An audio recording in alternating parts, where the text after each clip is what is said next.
ஆளுங்கட்சி சேர்ந்தவங்க அதிகாரம் பண்ணி பார்த்துருக்குங்க, அசிங்கப்பட்டு வந்திருக்குமா? ஆமாங்க, இன்னைக்கு சட்டமன்றத்தில் தினந்தோறும் தாவேக்காவோட அமைச்சர்கள் பேசி பேசி அசிங்கப்படுற காணொலியை உங்களுக்கு பகிர்ந்துருக்க.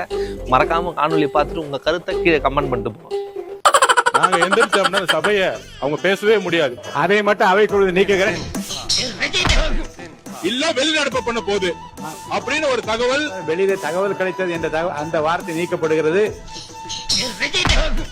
எனவே இந்த பிரச்சனைக்கு நிரந்தர தீர்வு காணும் வகையில் மக்களுக்கு தேவையான அனைத்து சட்டப்பூர்வ நடவடிக்கைகளையும் இந்த வாசகம் மட்டும் அவைக்குழு நீக்கப்படுகிறது. காஞ்சிபுரம் சட்டமன்ற தொகுதியில 1500 ஓட்டுக்கு ரூபாய் கொடுக்கல.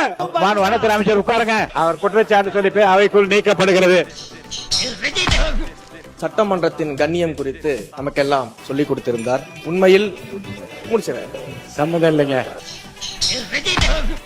அவைக்குழு நீக்கப்படுகிறது. அவைக்குழு நீக்கப்படுகிறது. அவைக்குழு நீக்கப்படுகிறது. இப்படி சட்டமன்றத்துல வந்து தப்பு தப்பா பேசுறவங்கள முதல்ல அவையிலிருந்து நீக்கணும். அப்பதான் நாடு உருப்படும். மாண்புமிகு பேரவைத் தலைவர் அவர்களுக்கும் எனது மன்மாத நன்றியை தெரிவித்துக் கொள்கின்றேன்.